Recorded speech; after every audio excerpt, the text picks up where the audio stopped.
ഞാൻ വെച്ചേക്കാം. വേണ്ട. എന്റെ പെട്ടി വെച്ച് പൂട്ടാന്ന് ഇങ്ങോട്ട് തരുന്ന അവിടെ എവിടെയും വെച്ചത് കളയും. പിന്നെ മോളെ മോളെ 2 പവന്റെ മാലയാ. പക്ഷെ കണ്ടാ 1.5 പവന്റെ പൊലിമേ ഉള്ളൂ. ഒരു 3 പവൻ തികച്ചു വാങ്ങായിരുന്നു അല്ലേ? എന്തിനാ 3 പവനാക്കണേ? ഒരു 10 പവനായിക്കോട്ടെ. ചെക്ക് മാറി 40,000 കിട്ടിയല്ലേ? ബ്ലോക്ക് ഓഫീസിൽ തന്നെ 1000 രൂപ ഓരോരുത്തർക്കായിട്ട് വിരിച്ചു കൊടുത്തു. ഇപ്പൊ മോൾക്ക് മാലയും അമ്മയ്ക്ക് തുണിയും മേടിച്ച് 5-6,000 രൂപ അങ്ങനെയും പോയി. എന്നെ ജയിലിൽ കയറ്റി അരി എണ്ണിക്കാനാണോ നിന്റെ ഉദ്ദേശം? ആനയുള്ള തറവാട്ടിലെ ഏക സന്തതിയാകാൻ പോവല്ലേ അവള്? നല്ല ഒരു മാല പോലും ഇല്ലാണ്ട് നിക്കണ കണ്ട കുടുംബത്ത് വന്നു കാരണം ആനയ്ക്ക് അതിന്റെ മാനക്കേട്. അതുകൊണ്ട് പറഞ്ഞതാ. ഇനി 33,000 രൂപയുണ്ട്, 30 ദിവസമുണ്ട്. അതിനകത്ത് ആനയെ വാങ്ങി അത് ആനയാണെന്ന് തെളിയിക്കണം. ആനയെ കണ്ടറിഞ്ഞൂടെ ആനയാണെന്ന്? പിന്നെ എന്താ തെളിയിക്കാൻ? എടി, അത് സർക്കാർ നിയമമാണ്. IRDP ലോൺ കൊണ്ട് എന്ത് വാങ്ങിയാലും ജംഗമ വസ്തു എന്താണെന്ന് തെളിയിച്ചിരിക്കണം. ഉദാഹരണത്തിന് ഞാനാണ് ജംഗമെങ്കിൽ ഞാൻ ആണാണോ പെണ്ണാണോ എന്ന് ഡോക്ടറുടെ സർട്ടിഫിക്കറ്റ് ഹാജരാക്കണം. ഓ എന്റെ ഭഗവാനെ, നിങ്ങൾ ജംഗമമാകാത്തത് എന്റെ ഭാഗ്യം. എന്റെ വായനൊന്നും കേക്കണ്ട.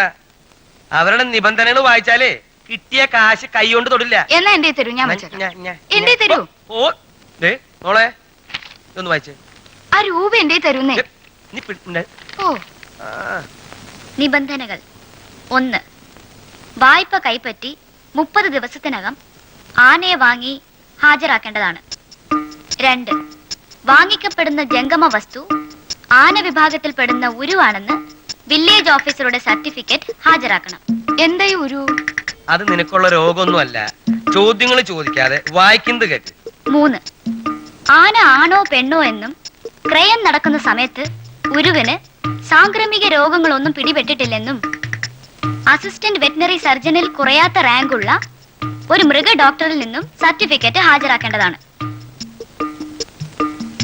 4.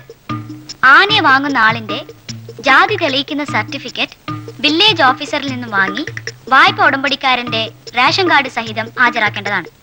5.